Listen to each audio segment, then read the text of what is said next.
আসসালামু আলাইকুম ওয়া রাহমাতুল্লাহি ওয়া বারাকাতুহু। দিন টিভির সম্মানিত দর্শকবৃন্দ, আপনাদের সবাইকে স্বাগত জানাচ্ছি আপনাদের প্রিয় অনুষ্ঠান দিনী সমাধানে। সর্বপ্রথম আমরা আল্লাহ রাব্বুল আলামিনের দরবারে শুকরিয়া আদায় করছি। আল্লাহ আমাদের সুস্থ রেখেছেন এবং আজকে এই প্রোগ্রামে উপস্থিত তৌফিক দিয়েছেন। প্রিয় দর্শকবৃন্দ, আপনারা যারা নিয়মিত আমাদের অনুষ্ঠান দেখেন, আপনারা জানেন অনুষ্ঠানটি আমরা সরাসরি সম্প্রচার করি ইউকে স্টুডিও থেকে প্রতি সোমবার এবং মঙ্গলবার ইউকে টাইম রাত 8:30টায়। এবং যেটা আমরা বড়ভাবে বলি, প্রিয় দর্শকবৃন্দ, এই অনুষ্ঠানটি আমাদের সবার জন্য একটা অপরচুনিটি। আমরা এখানে দিন শিখব, দিন জানবো, কোরআন হাদিসে আলোচনা শুনবো, আমাদের এলেমকে বৃদ্ধি করব, আমলকে পরিশুদ্ধ করব আল্লাহর নৈকট্য অর্জন করার জন্য। প্রিয় দর্শকবৃন্দ, আপনারা যারা প্রশ্ন করতে চান, মতামত দিতে চান, আপনার সবাইকে স্বাগতম। আপনারা প্রশ্ন করবেন সরাসরি স্টুডিও লাইনে 0235150783 নাম্বারে, অথবা যারা ইমেল করতে চান ইমেল করবেন সংক্ষিপ্ত আকারে dinishamadhan@gmail.com অ্যাড্রেস। আমি বিনীতভাবে অনুরোধ করব প্রিয় দর্শকবৃন্দ, আপনারা চেষ্টা করবেন টু দি পয়েন্ট প্রশ্ন করার জন্য, যত সংক্ষিপ্ত করা যায়, এবং জীবনধর্মী জীবন ঘনিষ্ঠ প্রশ্ন করার জন্য, যাতে আমরা সবাই উপকৃত হই, যেটা আমাদের জরুরি আমাদের জীবন চলার জন্য।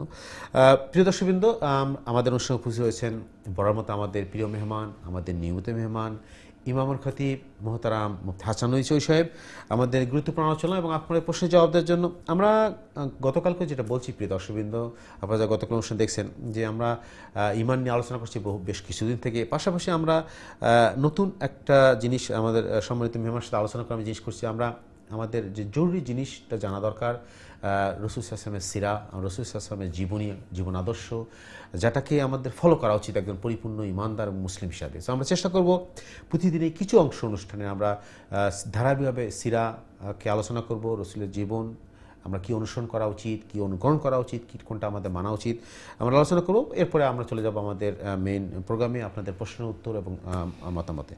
তো প্রথমে চলে যাচ্ছে আমাদের সম্মানিত মেহমানের কাছে ইনশাআল্লাহ। আসসালামু আলাইকুম মোহতারাম, কেমন আছেন? ওয়ালাইকুম আসসালাম, আলহামদুলিল্লাহ, কেমন আছেন? আলহামদুলিল্লাহ, জাযাকাল্লাহ খাইর। আপনাকে স্বাগতম বরাবর মতো আমাদের অনুষ্ঠানে। আপনি অনেক কষ্ট করে, অনেক সময় করে আমাদের অনুষ্ঠানে আসেন, স্টুডিও আসেন, শত ব্যস্ততার মধ্যে, এই জন্য জাযাকাল্লাহ খাইর মোহতারাম। গতকালকে আমরা যেটা শুরু করছি যেভাবে, আজকে আমরা ইনশাআল্লাহ এভাবেই করব। প্রথমে আপনার নসিহত বক্তব্য, এরপর আমরা চলে যাবো আমাদের রাসূল সাল্লাল্লাহু আলাইহি ওয়াসাল্লামের জীবনী ইনশাআল্লাহ, দ্বিতীয় পর্ব আজকে। এরপর আমরা চলে যাবো মূল আলোচনা। জাযাকাল্লাহ খাইর। আসসালামু আলাইকুম ওয়া রাহমাতুল্লাহি ওয়া বারাকাতুহু। বিসমিল্লাহি ওয়াল হামদুলিল্লাহ ওয়াস সালাতু ওয়াস সালামু আলা রাসূলিল্লাহ। আম্মা বা'দু ফাআউযু বিল্লাহি মিনাশ শাইতানির রাজীম। বিসমিল্লাহির রাহমানির রাহিম। ওয়া মা আরসালনাকা ইল্লা রাহমাতাল লিল আলামিন। বারাকাল্লাহু লানা ওয়া লাকুম ফিল কুরআনিল আযীম ওয়া নাফা'না ওয়া ইয়্যাকুম বিল আয়াতি ওয়াজ যিকরিল হাকীম। رب اشرح لي صدري ويسر لي أمري واحلل عقدة من لساني يفقهوا قولي رب زدني علما وألحقني بالصالحين اللهم صل وسلم دائما أبدا على حبيبك خير الخلق كلهم। আলহামদুলিল্লাহ, দিন টিভির দর্শক ভিউয়ার ভাই বোনেরা, আমরা আপনাদের প্রিয় প্রোগ্রাম দিনই সমাধান শুরু করতে যাচ্ছি। আল্লাহ সুবহানাহু তাআলার কাছে আমরা তৌফিক কামনা করছি। ওয়া তৌফিক ইল্লা বিল্লাহ, আলাইহি তাওয়াক্কালতু ওয়া ইলাইহি উনীব। আমাদের বিজ্ঞ প্রেজেন্টার যেটি বলেছেন যে আমাদের মূল বিষয় হচ্ছে ঈমান, আর ঈমানের অন্যতম বিষয় হচ্ছে রাসূল করিম সাল্লাল্লাহু আলাইহি ওয়াসাল্লামকে অনুকরণ করা এবং রাসূলুল্লাহ সাল্লাল্লাহু আলাইহি ওয়াসাল্লামের সিরা আমরা জানব এবং বুঝব এবং আমল করব। আমরা গতকালকে আলোচনা করেছিলাম, আমরা আজকে দ্বিতীয়বার আলোচনা করছি যে আল্লাহর রসুল সাল্লাল্লাহু আলাইহি ওয়াসাল্লাম জন্মগ্রহণ করার পরে যখন তাকে দুধ পানের জন্য তায়েফে পাঠানো হয়, কারণ আমরা আলোচনা করেছি যে তখনকার সময় দুনিয়া অথবা আরবের যে প্রথা ছিল, তারা প্রসূতি মায়েরা দুধ পান করাতেন না, কারণ তাদের তখন দুর্বলতা থাকতো এবং এর কারণে বিভিন্ন ধরনের অসুবিধা থাকতো। আর যদি তারা অন্য কোনো মহিলার কাছে দুধ পানের জন্য দিয়ে দেন, তাহলে যারা দুধ পান করাবে তাদের একটি পারিশ্রমিক তারা নিবে। পাশাপাশি এই নবজাত শিশু মফস্বল এরিয়া, গ্রামীণ এরিয়া যাওয়ার কারণে মুক্ত আবহাওয়া এবং মুক্ত বাতাস পাবে এবং প্রকৃতির মূল যে সংস্কৃতি বা কালচার আছে তার সাথে পরিচিত হবে। তো তায়েফ থেকে এসে বনি সাদ গোত্রের হালিমাতুস সাদিয়া রাদিয়াল্লাহু তাআলা আনহা আল্লাহ রসুল সাল্লাল্লাহু আলাইহি ওয়াসাল্লামকে নিয়ে যান এবং তিনি বলেন যে আল্লাহ রসুল সাল্লাল্লাহু আলাইহি ওয়াসাল্লাম তার ঘরেই থাকতেন এবং তার সন্ততির সাথেও তিনি আল্লাহ রসুল সাল্লাল্লাহু আলাইহি ওয়াসাল্লামকে লালন পালন করেন। তো স্বভাবত নিয়ম যেটি ছিল সেটি ছিল যে আপনি যে অন্যের বাচ্চাকে আপনি দুধ পান করাচ্ছেন এবং দুধ পান করানোর পরে মাসে অথবা 2 মাসে অথবা 3 মাসে মাঝে মধ্যে এনে নিজের মাতা পিতা যারা আছেন তাদেরকে অবহিত করা হতো এবং তাদের সাথে দেখাশোনা করা হতো যে তোমাদের বাচ্চা সুস্থ আছে এবং ভালো আছে। তো সৈয়দা হালিমাতুস সাদিয়া রাদিয়াল্লাহু তাআলা আনহা বলেন যে আমরা এইভাবে নিয়ে আসতাম কিছুদিন পর পর এবং সৈয়দা আমেনার কাছে তার সন্তানকে আমরা তুলে ধরতাম এবং আমরা তাকে অবহিত করতাম যে আপনার বাচ্চা সুস্থ এবং সবল আছে। এভাবে দিনের পরে রাত চলতে থাকলো। এক সময় আল্লাহ রসুল সাল্লাল্লাহু আলাইহি সাল্লামের বয়স যখন 3 বছর অতিক্রম করলো, যেহেতু 3 বছরের পরেই দুধ পানের বয়স শেষ হয়ে যায়, তো এই সময় নিয়ম অনুযায়ী মাতা পিতার কাছে তার সন্তানকে হস্তান্তর করতে হয়। তো হালিমাতুস সাদিয়া রাদিয়াল্লাহু তাআলা আনহা বলছেন যে আমি এবং আমার স্বামী মুহাম্মদুর রাসূলুল্লাহ সাল্লাল্লাহু আলাইহি ওয়াসাল্লামকে নিয়ে আসার পরে আমাদের ঘরের মধ্যে যে পরিমাণ বারাকাত আমরা দেখছি এবং আল্লাহর রহমতের আমরা যে অনুভব করেছি, তার কারণে আমরা মন এই কথা মানে নাই যে আমরা আল্লাহর রসুলকে তার মাতার কাছে আমরা হস্তান্তর করব। কিন্তু এটা তো রাখার কোনো সুযোগ নেই। সেহেতু আমরা মক্কা মুকাররমায় পৌঁছলাম এবং সৈয়দা আমেনাকে বললাম যে আপনার এই লাল এবং আপনার সন্তান এখন আপনার হস্তান্তর করার জন্য আমরা আসছি, তবে যদি আপনি আমাদের প্রতি দয়া করেন আর আপনার সন্তানকে যদি আরও কিছু দিনের জন্য আমাদের কাছে রেখে দেন, কারণ হচ্ছে এখন তো আর তার দুধ পানের বয়স নয়, তবে আমাদের এই ঘরের মধ্যে থাকার কারণে আমার বাচ্চা কাচ্চার সাথে তার যে সম্পর্ক গড়ে উঠেছে, আরও কিছুদিন যে থাকতে দেন তাহলে কিন্তু এটি উত্তম হবে এবং ভালো হবে। তখন সৈয়দা আমেনা চিন্তা করলেন, ঠিক আছে, তায়েফের এই উষ্ণ আবহাওয়া এবং নাতিশীতোষ্ণ যে প্রাকৃতি, এর মাধ্যমে যদি আরও কিছুদিন সেখানে থাকা হয় তাহলে স্বাস্থ্যেরও ভালো হবে এবং আল্লাহর রসুল সাল্লাল্লাহু আলাইহি ওয়াসাল্লামের শরীর এবং গ্রামীণ পরিবেশের জন্য মধ্যে তিনি বেড়ে উঠবেন। সেজন্য তিনি হালিমাতুস সাদিয়া রাদিয়াল্লাহু তাআলা আনহার এই অনুরোধকে তিনি গ্রহণ করলেন এবং মুহাম্মদুর রাসূলুল্লাহ সাল্লাল্লাহু আলাইহি ওয়াসাল্লাম আবার হালিমাতুস সাদিয়া রাদিয়াল্লাহু তাআলা আনহার সাথে তায়েফে চলে গেলেন। তো আল্লাহ সুবহানাহু তাআলা আমাদেরকে রসুল করিম সাল্লাল্লাহু আলাইহি ওয়াসাল্লামের জীবনী আমরা তার শৈশব থেকে নিয়ে জন্ম থেকে নিয়ে আমরা শুরু করেছি। তো আল্লাহ সুবহানাহু তাআলা সঠিকভাবে তুলে ধরার এবং সঠিকভাবে বুঝার, অনুধাবন করার এবং এর থেকে শিক্ষা নেওয়ার আল্লাহ সুবহানাহু তাআলা আমাদেরকে তৌফিক দান করুক। সুবহানাকাল্লাহুম্মা বিহামদিকা আশহাদু আল্লা ইলাহা ইল্লা আনতা আস্তাগফিরুকা ওয়া আতুবু ইলাইক। ওয়াসসালামু আলাইকুম ওয়া রাহমাতুল্লাহি ওয়া বারাকাতুহু। জাযাকাল্লাহু মোহতারাম। প্রিয় দর্শকবৃন্দ, আপনারা শুনলেন মোহতারামের কাছে যে আজকে আমরা গতকালকেই শুরু করছি আমাদের রাসূল সাল্লাল্লাহু আলাইহি ওয়াসাল্লামের জীবনী বা সিরা আলোচনা করার জন্য। আমরা প্রতি অনুষ্ঠানেই অল্প অল্প করে চেষ্টা করব যে কিছুটা হলো জানার জন্য আমাদের প্রিয় নবীর জীবনী, তার জীবন আদর্শ আমরা চেষ্টা করব আপনাদের সামনে উপস্থাপন করার জন্য। পাশাপাশি আমরা আরও চেষ্টা করব যে এখান থেকে আমাদের শিক্ষণীয় কী, আমরা কী শিখব এবং আমাদের জীবনকে সুন্দর করার জন্য আমাদের এখান থেকে কী শিক্ষা নেওয়া উচিত। মোহতারাম, আমরা একটু ছোট্ট একটি বিরতি যেতে হবে আমাদেরকে ইনশাল্লাহ। বিরতির পর আবার ফিরার প্রিয় দর্শকবৃন্দ, আপনারা দেখছেন আপনাদের প্রিয় অনুষ্ঠান দিনই সমাধান। আমরা ছোট্ট একটি বিরতি যাবো প্রিয় দর্শকবৃন্দ। বিরতির পর আবার আমরা ফিরে আসছি ইনশাল্লাহ। ততক্ষণ আমাদের সাথেই থাকুন। আসসালামু আলাইকুম রহমতুল্লাহি ওয়া বারাকাতুহু।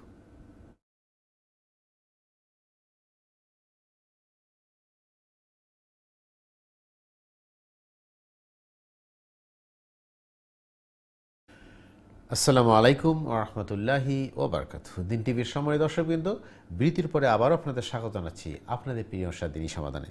সুপ্রিয় দর্শকবৃন্দ, আপনারা যে জায়গা থেকে আমাদের অনুষ্ঠান দেখছেন টিভির সামনে অথবা ইন্টারনেটের মাধ্যমে আপনাদের সবাইকে স্বাগত জানাচ্ছি। আপনারা যারা প্রশ্ন করতে চান, মতামত দিতে চান, আপনারা সরাসরি প্রশ্ন করবেন স্টলের প্রিয় দর্শকবৃন্দ 0235150733 দিচ্ছি তার নাম্বার, অথবা যারা ইমেল করতে চান ইমেল করবেন সংক্ষিপ্ত আকারে দিনই সমাধান @gmail.com অ্যাড্রেসে। আজকে অনুষ্ঠানে উপস্থিত হয়েছেন আমাদের প্রিয় মেহমান, আমাদের নিয়মিত মেহমান ইমাম খতিব মোহতারাম মুফতি হাসান নদী চৌধুরী সাহেব আজকের গুরুত্বপূর্ণ আলোচনা এবং আপনাদের প্রশ্নের জবাব দেওয়ার জন্য। আমরা শুরুতে বলছি যে আমরা আসলে আলোচনা করছি বেশ কিছুদিন থেকে ঈমান নিয়ে। পাশাপাশি আমরা চেষ্টা করব এখন প্রতি অনুষ্ঠানেই আমরা কিছুটা চেষ্টা করব সিরা নিয়ে, আমাদের নবী সাল্লাল্লাহু আলাইহি ওয়াসাল্লামের জীবনী, জীবন আদর্শ এবং তার জীবন শিক্ষা নিয়ে আলোচনা করব, যেখান থেকে আমরা শিখতে পারবো তার জীবন কীভাবে উনি পরিচালনা করছে বা তার জীবন থেকে আমরা কী শিক্ষা অর্জন করব, আমাদের জীবনকে আমরা কীভাবে পরিচালনা করব, এটা আমরা চেষ্টা করবো জানার জন্য। আমি শুরুতে চলে যাচ্ছি আমাদের মোহতারামের কাছ থেকে। আমার প্রথম যে জিনিসটা মোহতারাম আমি রাজ করতে যাচ্ছি সেটা হলো যে রাসূল সাল্লাল্লাহু আলাইহি ওয়াসাল্লামের জীবনী বা জীবন আদর্শ কেন আমাদের জীবনে একজন মুসলিম হিসেবে এত জরুরি, শেখা, জানা এবং অনুকরণ অনুসরণ করা কেন আমাদের জরুরি, এবং এটা কেন এত এত গুরুত্বপূর্ণ আমাদের জন্য, একটু যদি আমাদের জানাতেন। দেখেন, আসল বিষয়টা তো হচ্ছে আমাদেরকে দুনিয়াতে প্রেরণ করা হয়েছে, কোরআন যেটি বলছে ওমা খালাকতুল জিন্না ওয়াল ইনসা ইল্লা লিয়াবুদুন, আমি জিন এবং মানব জাতিকে সৃষ্টি করেছি শুধুমাত্র আমার ইবাদতের জন্য। তো ইবাদতের যে পথ এবং পদ্ধতি কোনটি, এটা আমাদেরকে জানতে হবে। যে কোনো কাজকে ইবাদত বলা হবে না। আমি আমার মন গড়া কোনো কাজ করছি অথবা আমার মতো করে কোনো কাজ করছি, এটা ইবাদত হবে না, এটা হবে মন গড়া কাজ। ইবাদত করতে হলে তো আল্লাহর হুকুম এবং রাসূলের তরিকা জানতে হবে। তো আল্লাহর হুকুম আমরা জানবো কিভাবে? তো জানার জন্য আমাদেরকে মানে প্র্যাকটিক্যাল কিছু নমুনা আমাদের সামনে থাকা দরকার। এই প্র্যাকটিক্যাল নমুনাটাই হচ্ছে মুহাম্মদুর রাসূলুল্লাহ সাল্লাল্লাহু আলাইহি ওয়াসাল্লামের জীবন আদর্শ। তো এখন একটি প্রশ্ন আসে এখানে যে রসুল করিম সাল্লাল্লাহু আলাইহি ওয়াসাল্লাম যেহেতু আদম সন্তান, তিনি ভূমিষ্ঠ হয়েছেন, তার শৈশবকাল ছিল, তার কৈশোর ছিল, তার যৌবন ছিল, তার প্রৌঢ় ছিল, তার বৃদ্ধ ছিল, তার পারিবারিক জীবন ছিল। তো আমরা মানে আমাদের কাছে অনুসরণীয় অনুকরণীয় কোন দিকটা? আসল বিষয় তো হচ্ছে যখন থেকে আল্লাহ রসুল সাল্লাল্লাহু আলাইহি ওয়াসাল্লামকে নবুয়ত ঘোষণা করা হয়েছে, এর পরের যে 23 বছর, এটি খুবই ইম্পর্টেন্ট। এটা আমাদের জন্য মানা ফরজ। আর আগের যে বিষয়গুলা, আগের বিষয়গুলা তো আর আপনি সবগুলাকে ফরজ বলতে পারবেন না। কেন? কারণ হচ্ছে যেমন মনে করেন আরবের ওয়েদারের সাথে অনেক জিনিস অ্যাডজাস্ট থাকে, এটা আমাদের সাথে নেই। যেমন আল্লাহ রসুল উট চড়েছেন, আপনি উট পাইবেন কই চড়বেন?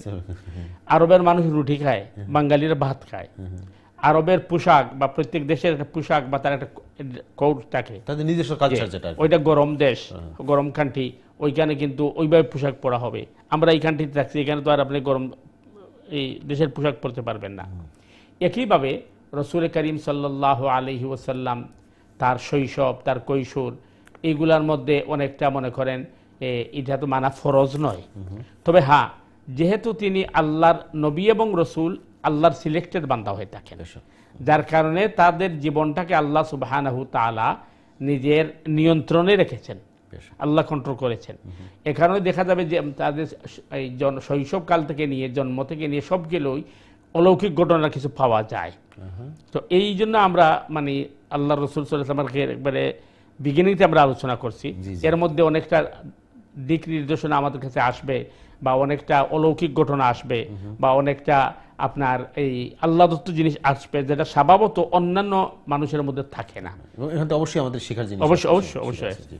মাত্র একটা জিনিস আপনি যে বললেন যে আল্লাহ বলছেন কোরআনে যে আমি জিন এবং ইনসানকে আমি শুধু করছি ইবাদত, শুধুমাত্র সৃষ্টি করছি ইবাদতের মধ্যে। এখন আমরা আসলে ইন জেনারেল আমরা যেটা বুঝি একজন সাধারণ মানুষ হিসাবে, যে আমরা ইবাদত বলতে বুঝি আমাদের আনুষ্ঠানিকতা, নামাজ, রোজা, হজ, যাকাত। তা আসলে এটাই কি ইবাদত? এবাদত কি নামাজ, রোজা, এই আনুষ্ঠানিকতাই কি সে ইবাদত? অবশ্যই এটা ফরজ, নামাজ, রোজা, হজ, যাকাত অবশ্যই ফরজ, কিন্তু শুধু এটাই কি ইবাদত আল্লাহ বলছেন, আল্লাহ বুঝাচ্ছেন এই ইবাদত বলতে? না, এর সাথে আর কিছু আছে না। মুমিনের প্রত্যেকটা কাজই হবে আল্লাহর হুকুম মতে, এর বাইরে যেতে পারবে না।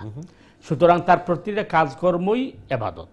কিন্তু প্রশ্নটা হচ্ছে সেটা যদি ইবাদতের পদ্ধতিতে হয়, কারণ এই জন্যই তো আপনি বললেন যেটা হলো যে আমাদের রাসূলের সিরাত জানতে হবে, তার জীবনী জানতে হবে, যে উনি এই কাজটা করছেন, ভালো কথা জানলাম, নামাজ পড়তে হবে, কিভাবে পড়তে হবে এবং কেমন করে পড়তে হবে। অবশ্যই। যেমন মনে করেন আমরা আহার পানাহার করি, পশু পাখিও আহার পানাহার করে, আমরা যৌন সম্ভোগ করি, তারাও যৌন সম্ভোগ করে। এখন যদি মনে করেন ওইটার মধ্যে আমাদের এটার মধ্যে কোনো বিধিবিধান না থাকে, তাহলে পশু আর মানুষের মধ্যে ব্যবধান থাকবে না। তো যেহেতু যে বিধিবিধানটা আমাদেরকে দেয়া হয়েছে, এই বিধিবিধানটা মানা আমাদের জন্য ফরজ, আর এটা মানতেই হলে রসুলদেরকে ফলো করতে হবে, মানে রসুলদেরকে এটা মডেল বানিয়ে দেওয়া হয়েছে, যে রসুল বসছেন কিভাবে, খাচ্ছেন কিভাবে, ঘুমাচ্ছেন কিভাবে। এরপরে তো আপনার মৌলিক আবাদত যেগুলো আছে এগুলো তো পৃথক, এগুলো ছাড়াও মুমিনের প্রতিটা কাজ কর্ম সবকিছু আবাদতে পরিগণিত হবে, যদি সেটি আবাদতের পদ্ধতিতে হয়। সেজন্যই নবী রাসূলকে ফলো করতে হবে। এখন মনে করেন স্বাভাবিক একটা কাজ, যে কাজটা আমরা মানুষ হিসাবে করব বা আমাদের পার্থিব কারণে আমরা জীবনে চলার জন্য যে কাজগুলো আছে, যেমন খিদা লাগে আমরা খেতে হবে, পিপাসা লাগলে পান করতে হবে, কিন্তু ওইটা যখন আমি আল্লাহর হুকুম মতো করবো, ওইটাই ইবাদতে পরিণত হয়ে যাবে। আর এইটাকে যদি আমি মনে করি আল্লাহর হুকুম ছাড়া করি, তাহলে তো পশু আর আমার মধ্যে ব্যবধান থাকলো না। তো এই জন্যই কিন্তু রসুল সাল্লাল্লাহু আলাইহি ওয়াসাল্লামের জীবনী জানতে হবে এবং ওইটাকে ফলো করতে হবে, তখন আমার প্রতিটা কাজ ইবাদতে রূপান্তরিত হয়ে যাবে। আমরা সুন্দর জিনিস জানলাম। প্রিয় দর্শকবৃন্দ, অবশ্যই আপনারা শুনলেন, আমাদের সাথে আছেন যে আমাদের সম্মানিত মেহমান জানালেন যে আসলে আমাদের জীবনের প্রতিটা পদক্ষেপ, প্রতিটা স্তর, আমাদের প্রতিটা দিন, আমাদের প্রতিটা ক্ষণ যদি আমরা রসুলের পদাঙ্ক অনুসরণ করি, রসুল যেভাবে বলছেন, যেভাবে চলছেন, সেভাবে বলি, তাহলে এটাই আমাদের ইবাদত। আমরা যেটা আপনি বললেন যে শুধু নামাজ, রোজা, হজ, যাকাতই ইবাদত না, অবশ্যই সেটা মৌলিক ইবাদত, অবশ্যই মৌলিক ইবাদত সেটা থাকতে, কিন্তু আমাদের বাকি সবগুলোই দৈনন্দিন চলার জন্য যে সমস্ত কাজগুলো করি, সেটা খাওয়া বলেন, ঘুমানো বলেন, চলা বলেন, কথাবার্তা বলেন, মানুষের সাথে মানুষের ব্যবহার, আচার ব্যবহার, কথাবার্তা, এই সমস্ত জিনিস নিশ্চয়ই ইবাদত হিসেবে পরিগণিত হবে যদি সেটা আমরা পদ্ধতি রসুল পদ্ধতি করি। সুপ্রিয় দর্শক, খুবই গুরুত্বপূর্ণ আলোচনা আমরা করছি এবং আমাদের এটা খুবই জানা দরকার একজন মুসলিম হিসাবে, একজন ইমানদার হিসাবে। আপনারা চেষ্টা করবেন আমাদের সাথে শেয়ার করার জন্য, আপনারা প্রশ্ন করবেন, মতামত দিবেন। সরাসরি লাইনে 0235150733 দিচ্ছি তার নাম্বার, অথবা যারা ইমেল করতে চান ইমেল করবেন সংক্ষিপ্ত আকারে dinishamadana@gmail.com অ্যাড্রেসে। প্রথমে আমরা দর্শকদের প্রশ্নে যাবো, যাওয়ার আগে আরেকটা জিনিস আমি জানতে চাবো যে আসলে একজন সাধারণ, আমরা যারা নিজেকে মুসলিম মনে করি, ইমানদার মনে করি বা আল্লাহর বান্দা হিসেবে মনে করি, আমরা নিজেকে প্রকাশ করি এবং বলি যে আমি মুসলমান, কিন্তু আসলে আমাদের যে জীবনে যে কাজকর্ম বা কথাবার্তা, আমাদের আচার ব্যবহার, আমাদের যে পারিপার্শ্বিক যে আমাদের বহিঃপ্রকাশ আমরা করি যেটাকে, সেটা আমাদের আত্মীয় স্বজনের সম্পর্ক হোক, আমার পাড়া প্রতিবেশীদের সম্পর্ক হোক, বা আমাদের একে অপরের সাথে ব্যবহার হোক, এইটা আমরা যদি সঠিকভাবে ইসলাম যেটা বলছে বা প্রফেসর মুহাম্মদ সাল্লাল্লাহু আলাইহি ওয়াসাল্লাম যেভাবে করতে বলছে সেটা যদি আমরা না করি, কিন্তু আমরা আমাদের মৌলিক ইবাদত করলাম, তাহলে আমাদের অবস্থাটা কি? তাহলে কি সত্যিকার আমরা একজন মুমিন কিনা বা মুসলিম কিনা? অবশ্যই না। কারণ কোরআন বলছে ইয়া আইয়ুহাল্লাযীনা আমানু দুখুলু ফিস-সিলমি কাফা, তুমি ইসলামের মধ্যে পরিপূর্ণ প্রবেশ করো। আচ্ছা, আর মুমিনের কোন জীবনের কোনো একটা মুহূর্ত ইসলামের বাহিরে যেতে পারে না। খুবই গুরুত্বপূর্ণ পয়েন্ট, আমরা ফিরে আসবো আবার। আমরা মুমিনের প্রতিটা মুহূর্ত সে ইসলামের ভিতরে থাকতে হবে, ইসলামের বাইরে যেতে পারবে না, এবং আপনি যেটা বলছেন পার্ট টাইম ইমানদার হওয়ার কোনো সুযোগ নেই। আমরা ফিরে আসবো আবার আলোচনায়। চলে যাচ্ছে আমাদের দর্শকের কাছে, ইনশাআল্লাহ দেখি কে আছেন আমাদের লাইনে। দর্শক, আপনাকে স্বাগত জানাচ্ছি। আসসালামু আলাইকুম দর্শক, আপনার প্রশ্ন করুন প্লিজ। হ্যালো ভাইয়া, কেমন আছেন? আসসালামু আলাইকুম হাদি সাহেব, আপনি কেমন আছেন? জি হাদি সাহেব, আমার মনে আপনাকে হারিয়ে ফেলছি। আমি প্রথমে অনুরোধ করছি আজকে সম্প্রিয় দর্শকবৃন্দ, আপনারা চেষ্টা করবেন প্রশ্ন করার জন্য সংক্ষিপ্ত আকারে, টু দি পয়েন্টে, এবং প্রশ্নটা হবে আমাদের জীবন ঘনিষ্ঠ প্রশ্ন, জীবনের সাথে রিলেটেড আমাদের টপিকগুলো আমরা আলোচনা করি, যেটা আমাদের জানা জরুরি, সে সমস্ত আলোচনা আমরা করব এবং আমরা আলোচনা সীমাবদ্ধ রাখবো এবং প্রশ্ন করব টু দ্য পয়েন্টে, যেটা আমাদের জানা জরুরি, আমাদের জীবনের সাথে যেটা ঘনিষ্ঠ আলোচনা করবো ইনশাআল্লাহ। আপনারা চেষ্টা করবেন আবার প্রশ্ন ফোন করার জন্য। সম্মানিত দর্শক, আমরা আবার আলোচনা ফিরে আসছি। মহতরমজি, আমরা জানতে চাচ্ছিলাম যে একজন মুমিন হিসাবে আমাদের প্রতিটা পদক্ষেপ, আমাদের দ্বারা যেন কোনো আমার প্রতিবেশী, আমার আত্মীয় স্বজন, সেটা যে ধর্মেরই হোক, তারা যেন ক্ষতিগ্রস্ত না হয়, কারণ কাউকে আমরা মানে অপমানিত না করি, কাউকে গালাগালি না করি, কারো ক্ষতি না করি, এবং এটাও আমাদের থাকা উচিত যে আমাদের এই জন্য জবাবদিহি করতে হবে। একটু আমাদের জানাতে মহতরাম যে একজন সত্যিকার ইমানদার, এক সত্যিকার মুমিন হতে হলে, আল্লাহর প্রিয় বান্দা হতে আমাদের কি করা উচিত? জি, যে প্রথম বিষয়টা হচ্ছে যে হাদিসের মধ্যে আসছে যে সঠিক মুমিন বা ইমানদার ওই ব্যক্তি যার হাত, যার মুখ দ্বারা অন্য কোনো এই মানুষ তো দুর্গত সৃষ্টি কষ্ট না পায়। আল্লাহু আকবার।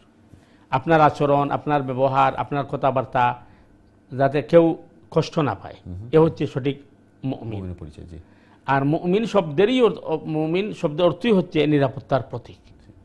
আপনার মুমিনের কাছ থেকে সবকিছু নিরাপদ হবে, শুধু মানুষ না, সবকিছু নিরাপদ, আল্লাহর সমস্ত সৃষ্টি। অবশ্যই, যেহেতু আপনি নিরাপত্তার প্রতীক, তো আপনার কাছে আসার পরে প্রতিটা সৃষ্টি জগৎ যেন সে নিরাপদ থাকে, এটি হচ্ছে মুমিনের কি। আর হাদিসের মধ্যে আল্লাহ রসুল বলেছেন যে সত্যিকার মুমিন, পরিপূর্ণ মুমিন ও মুমিন যার হাত এবং মুখ বা তার ব্যবহার দ্বারা অন্য কেউ কষ্ট না পায়।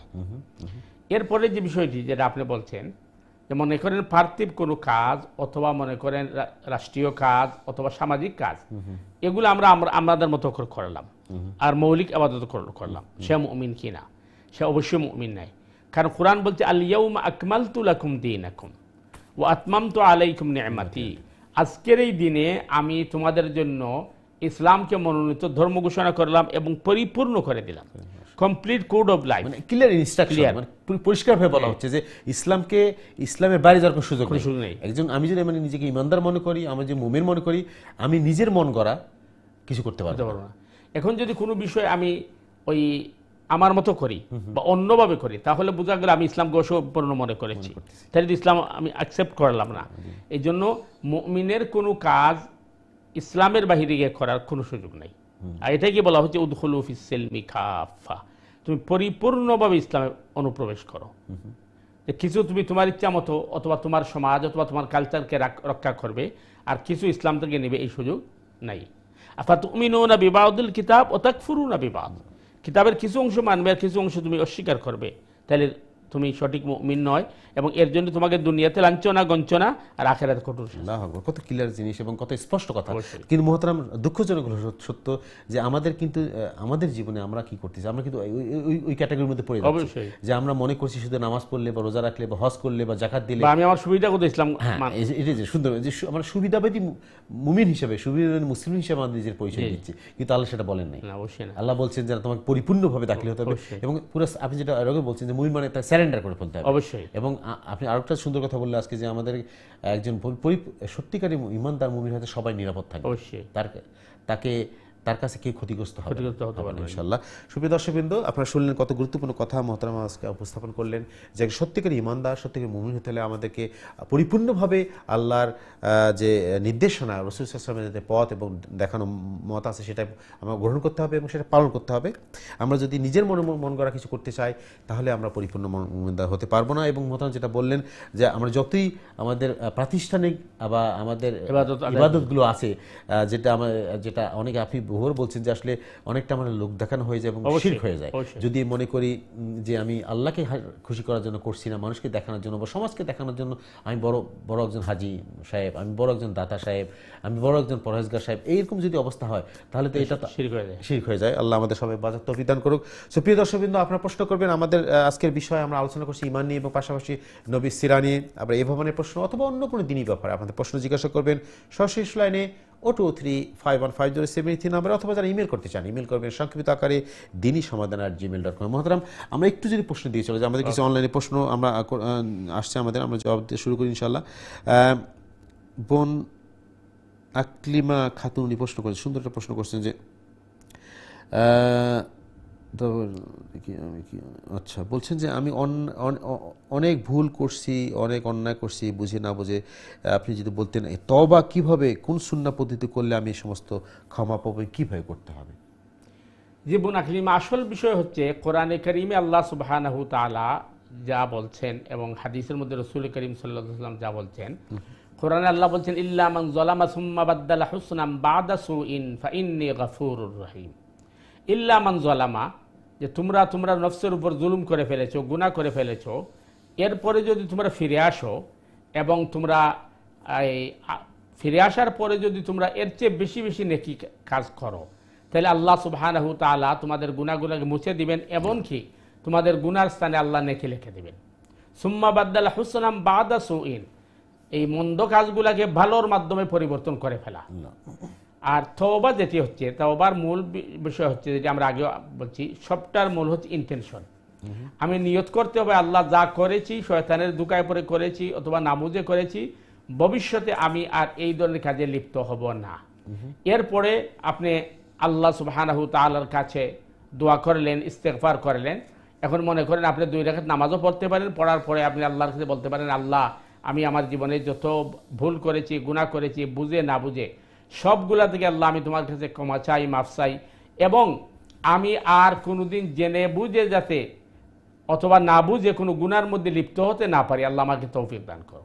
কারণ আমরা চেষ্টা করলেও পারবো না যদি আল্লাহ আমাকে তৌফিক দান না করেন। আল্লাহর কাছে তৌফিক কামনা করেন, আল্লাহ আমি যেন আর কোন ভুল পথে না যাই এবং গুনার পথে না যাই, এবং নিজে কখনো এই সমস্ত দিকে আর যাবেন না, এই সংকল্প নেবেন। এরপরেও মনে করেন মানুষ হিসাবে অ্যাক্সিডেন্ট করতে পারে। আল্লাহ বলছেন যে আমার বান্দা বান্দি যদি তারা 1000 বারও যদি গুনাহ করে আর সঠিকভাবে তওবা করে, আমি তাকে মাফ করে দিব। তো আমাদের সংকল্প থাকতে হবে যে আমি আর এই ভুলের দিকে যাব না, আর আল্লাহর কাছে তওবা করব। এই তওবা আপনি মনে করেন রব্বানা যালামনা আনফুসানা ওয়া ইল্লাম তাগফির লানা ওয়া তারহামনা লানাকুনান্না মিনাল খাসিরিন, অথবা ইস্তেগফার পড়তে পারেন, আর বাংলায়ও বলতে পারেন। আল্লাহ তো সব কিছু জানেন, বুঝেন। আর মূল জিনিসটা হচ্ছে আমার নিয়ত বা ইন্টেনশন থাকতে হবে যে আমি আর ভবিষ্যতে কাজ করব না, এবং যা করছি এর জন্য আমি আল্লাহর কাছে লজ্জিত এবং আল্লাহর কাছে আমি মাফ চাইছি। আর বেশি বেশি আল্লাহ বলছেন নেকি করতে, এর মানে উঠতে বসে তাসবিহ তাহলিল তাকদির জিকির করবেন, ইনশাআল্লাহ বিইذনিল্লাহ আল্লাহ মাফ করবেন। তবে হ্যাঁ, এই গুনার মধ্যে যদি মনে করেন আপনার এই অন্যের হক থাকে, যেমন গীবত করছেন, পরনিন্দা করছেন, কাউকে কষ্ট দিয়েছেন, অথবা কারোর সাথে দুনিয়াবি স্বার্থে আপনি কথাবার্তা বন্ধ করে দিয়েছেন, তখন তার কাছে ক্ষমা চেয়ে নিতে হবে, এরপরে তওবা করতে হবে। আর এটা যদি আল্লাহর সাথে সম্পৃক্ত থাকে, যেমন কেউ আল্লাহ না করুক নামাজ ঠিক মতো পড়েন নাই, নামাজকে কাজা করছেন ও নামাজকে অবহেলা করেছেন, রোজা রাখেন নাই, অথবা অন্য পর্দা করেন নাই, অর্থাৎ আল্লাহর সাথে যে বিষয়গুলো রিলেটেড, এটা আল্লাহর কাছে তওবা করলেই হয়ে যাবে। কিন্তু বান্দার হক হলে আগে চেষ্টা করতে হবে বান্দার কাছে মাফ চাওয়ার। আশা করি ক্লিয়ার। দেখলাম খুবই গুরুত্বপূর্ণ প্রশ্ন করছেন বোন আপনি। আসলে আমি ওই প্রশ্নটা আপনার কাছে যাইতে আপনি অলরেডি বলেছেন, তবুও আমি একটু চেষ্টা করি। সুপ্রিয় দর্শকবৃন্দ, অবশ্যই আপনারা আমাদের সাথে আছেন। মোহতারাম খুবই গুরুত্বপূর্ণ কথা বললেন যে আল্লাহর সাথে যে হুকুকুল্লাহ, যেটা আল্লাহর সাথে ইবাদত, আল্লাহর সম্পৃক্ত সেটা আল্লাহ ইচ্ছা করলে ক্ষমা করতে হবে যদি আমরা সঠিকভাবে আল্লাহর কাছে তওবা করি। কিন্তু হুকুকুল ইবাদ যেটা আমরা অহরহই করি জীবনে, আমাদের চলার পথে অন্যের হক নষ্ট করা, অন্যকে কষ্ট দেওয়া, অন্যকে গালি দেওয়া, বা অন্যের ব্যাপারে নাক গলানো, অন্যের যেটা আমার মানে আওতার মধ্যে না, সেই সমস্ত নিয়ে মানে মাথা কামানো, অথবা অন্যের সমস্যা নিয়ে ইনভলভ হওয়া নিজেকে, বা অন্যকে কষ্ট দিলাম, অন্যের সবসময় অন্যকে ব্যস্ত থাকা, এই সমস্ত জিনিস যদি কেউ করে, বা এতে যদি কেউ মনকুষ্ট হয়, মনে কষ্ট পায়, দুঃখ পায়, এবং এইটার যদি ক্ষমা, যেটা আপনি বললেন যে মাপ চাওয়া না হয় ওই পার্টিকুলার ব্যক্তির কাছ থেকে, বা তার যদি হকটা ফিরিয়ে নেওয়া না হয়, তাহলে তার অবস্থাটা কি? তাহলে তো এটা আল্লাহ মাফ করবেন না। হাসরের মাঠে এটার জবাবদিহি অবশ্যই করতে হবে। আর হাসরের মাঠে জবাবদিহি করার খুব ভয়াবহ, কারণ আপনি তো তার এটার প্রতিদান দিতে হবে। তখন হাসরের মাঠে এমন হতে পারে যার সমালোচনা করেছেন অথবা যাকে কষ্ট দিয়েছেন, সে হয়তো তার গুনার জন্য আটকা পড়ছে, তখন সে আপনাকে ছাড় দিবে না, বুঝছেন? তখন লেনদেন তো টাকা পয়সা নাই, আপনার নেকি তাকে দিতে হবে। তো এর মাধ্যমে হয়তো অনেক মানুষ জাহান্নামে চলে যাবেন। এই জন্য এটা মানে সতর্ক থাকা দরকার যে হুকুকুল ইবাদ যেটা মানুষের সাথে বা সৃষ্টি জগতের সাথে যেটা সম্পৃক্ত, এর থেকে বাঁচা, অথবা আগে এটার কি করা, সমাধান করা। কিন্তু দুঃখজনক সত্য মোহতারাম, আসলে আমাদের জীবনে আমরা কিন্তু দেখি, আমরা অনেকেই আমরা যে আমাদের আনুষ্ঠানিক যে ইবাদতগুলো আছে, নামাজ পড়ি, রোজা করি, হজ দিই, জাকাত দিই, বা সব ভালো সামাজিক কাজ করি, সমাজের উপকার করি, মানুষের উপকার করি, কিন্তু এই যে হুকুকুল ইবাদত যেটা আপনি যেটা বললেন, এবার আমার খুবই গাফেল, আমরা এটাকে গুরুত্ব দেই না, অথবা এটা যে একটা ফরজ ইবাদত এবং এটা যে কত মানে জরুরি জিনিস, আমরা এটাকে মনে করি না।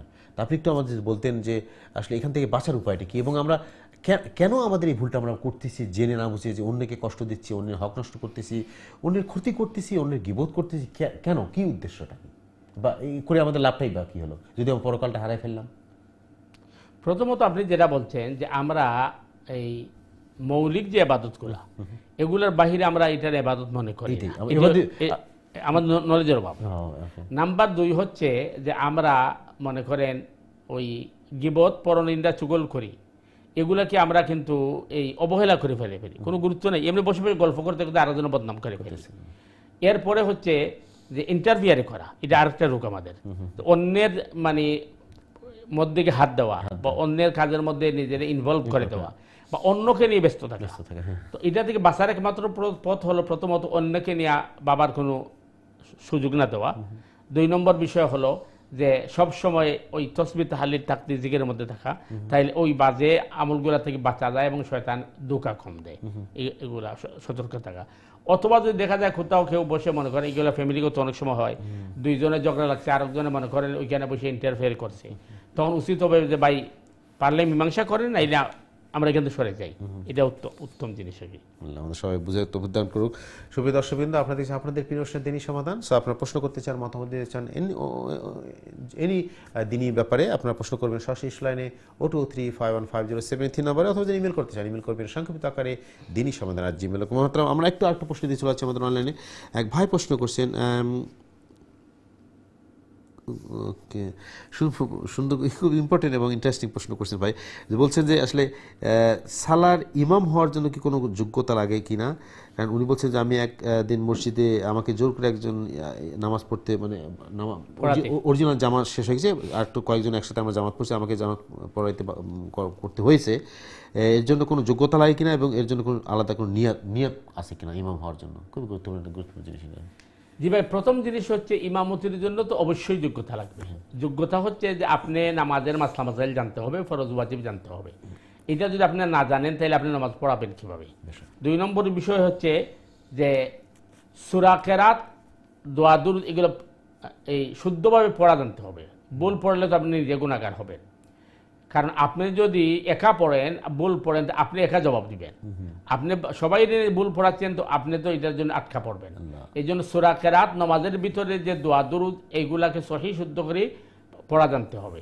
আর 3 নম্বর যে পয়েন্ট হচ্ছে যে ইমামতির জন্য আলাদা কোনো নিয়ত নেই, আপনি আপনার নিয়ত করবেন, আর পিছনে মুক্তাদি যারা আছে তারা তাদের নিয়ত করবে।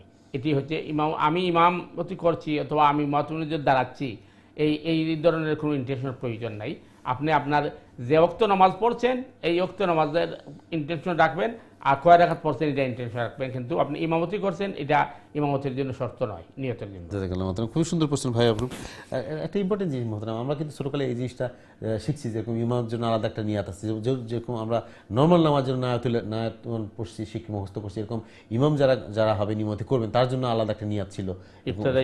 বিহাদুল ইমাম যারা মুক্তাদি হবে তারা একটা নিয়াত করবে, যেহেতু সে ইমামের পিছনে নামাজ পড়তেছেন। তো এই আসলে এটা জরুরি না। জাযাকাল্লাহ, খুবই সুন্দর জিনিস জানলাম। আচ্ছা, আরেকটা জিনিস আমাদের এখানে আসলে প্রশ্নের সাথে রিলেটেড আসলে মহতারাম, আপনি যেটা বললেন যে ইমামতি হওয়ার জন্য আমাদের যে মাসলা আছে বা দোয়া দুরূদ আছে শরীর শুদ্ধ, কিন্তু শুধু ইমাম কেন, একজন সত্যিকার পরিপূর্ণ মুমিন ইমানদার সবার জন্য, একজন মুসলিম মানেই হলো উনি জানবেন সঠিকভাবে কোরআন পড়া। যদি সঠিকভাবে কোরআন না পড়েন তাহলে সালাত হবে কি হবে না। বিষয়টা হচ্ছে প্রত্যেকটা মুমিন তো এমন হওয়া দরকার যে উনি ইমামতি করতে পারে, যোগ্যতা থাকবে। কিন্তু দুর্ভাগ্যবশত হচ্ছে যে আমাদের প্রায় মসজিদগুলোতে আপনি দেখবেন যে আজান দেওয়ার জন্য পাগল, কিন্তু আজান ভুল।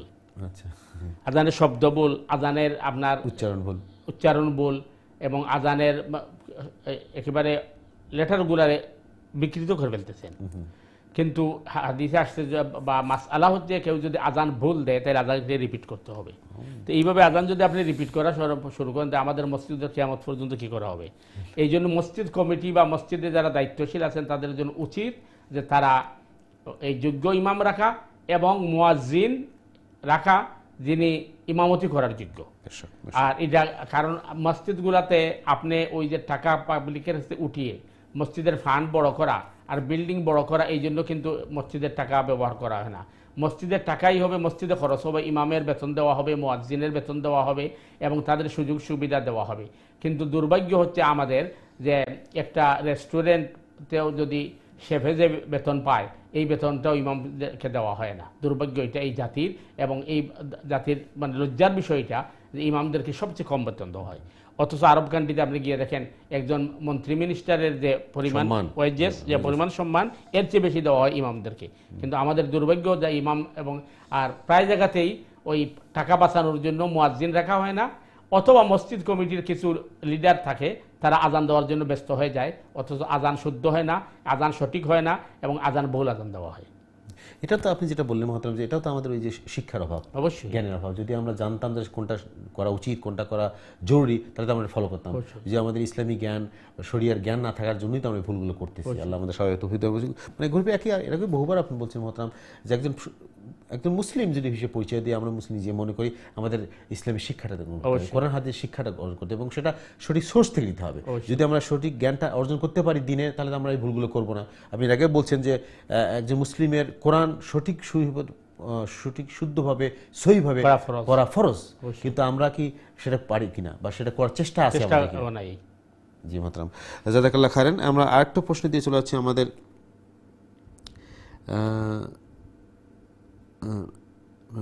ওকে,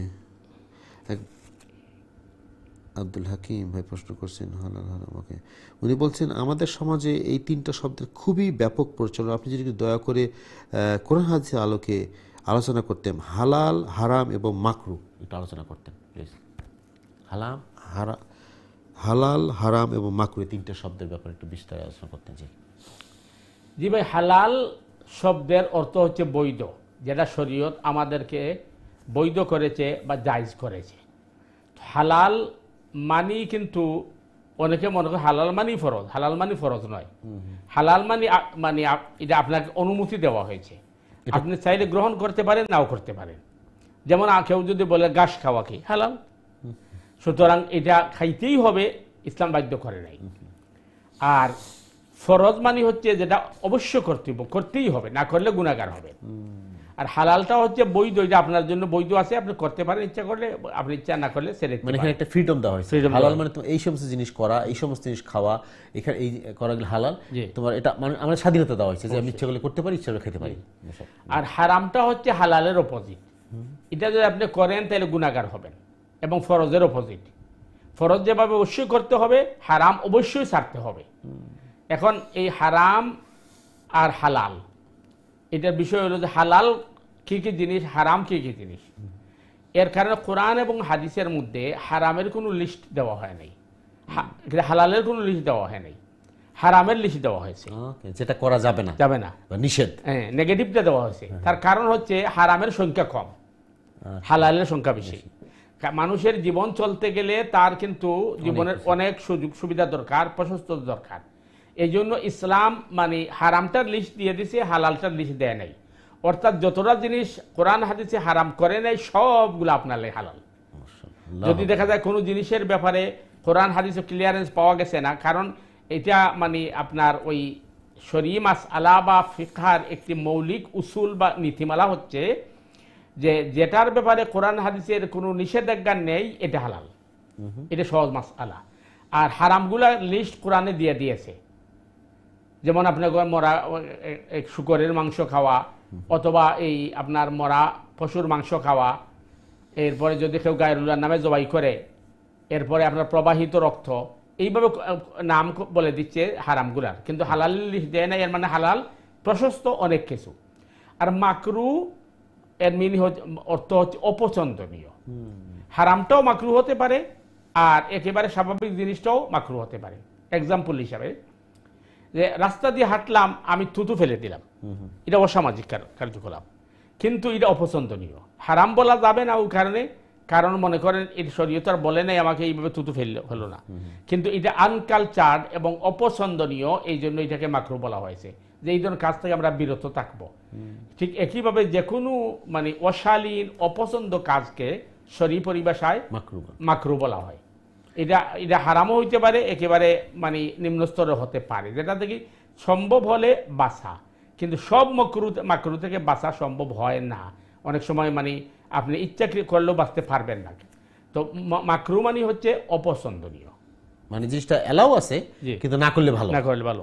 খুবই গুরুত্বপূর্ণ জিনিস আলোচনা কারণ করলাম। অনেক সময় এটা যেমন মনে করেন আপনি ওই নামাজ পড়তেছেন, আপনি এর ভিতরে আপনার গলার মধ্যে কাশ আসছে, ওইটা অটোমেটিকলি চলে গেছে, এটা আটকে দিতে পারবেন না, তো এটা তো হারাম নয়। একইভাবে মুখের ভিতরে তার মনে করেন কাশ জমা হয়ে গেছে, অথবা থুতু জমা হয়ে গেছে, তো হাদিসের মধ্যে আসছে এগুলো যে নামাজের ভিতরে জমা হয়, কেরাত পড়তে অসুবিধা করে, দোয়া দুরূদ পড়তে অসুবিধা করে, যে দুইও পায়ের মধ্যখানে তোমরা ছেড়ে দিয়া বালু দিয়ে ডেকে দাও। তখনকার তো আর মাটির মসজিদ ছিল, এখন তো মাটির মসজিদ নাই। এখন কি করবেন? এখন আপনি যদি এইভাবে পড়তে অসুবিধা হয়, তাহলে আপনি টিস্যু দিয়া বাইর করে আপনার পকেটে রেখে দিবেন, পরে মসজিদের বাহিরে ফেলে দিবেন। এখন প্রশ্ন হচ্ছে, কেউ মনে করেন ওই আপনার কফ অথবা থুতু ওইটাকে সে গিলে ফেলছে, তো গিলে ফেলে যদি এটা আপনি বলবেন যে এটা একটা ডিসকাস্টিং জিনিস, অপছন্দ, কিন্তু হারাম তো নয়। এইটি হচ্ছে হারাম আর মাকরুহ। জাযাকাল্লাহ, খুবই গুরুত্বপূর্ণ আলোচনা।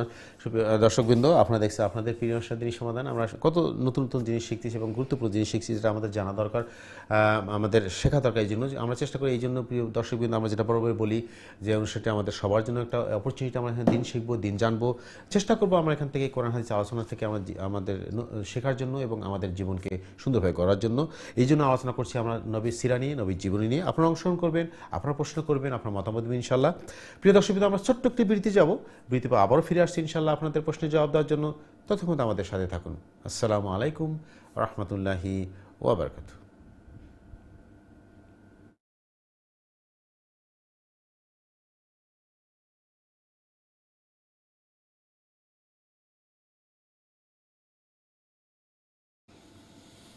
আসসালামু আলাইকুম রহমতুল্লাহি ওবরকাতুহু। দিন টিভির সময় দর্শকবৃন্দ, বিরতির পরে আবার আপনাদের স্বাগত জানাচ্ছি আপনাদের প্রিয় অনুষ্ঠান দিনই সমাধান। যারা যে যেখান থেকে আমাদের অনুষ্ঠান দেখছেন আপনাদের সবাইকে স্বাগতম, মোবারক। প্রিয় দর্শকবৃন্দ, আপনারা আজকের অনুষ্ঠানে যারা প্রশ্ন করতে চান, মতামত দিতে চান, আপনাদের সবাইকে স্বাগত। আমার প্রশ্ন করবেন সরাসরি লাইনে 02351507 নাম্বারে, অথবা যারা ইমেল করতে চান ইমেল করবেন সংক্ষিপ্ত আকারে দিনই সমাধান @gmail.com অ্যাড্রেসে।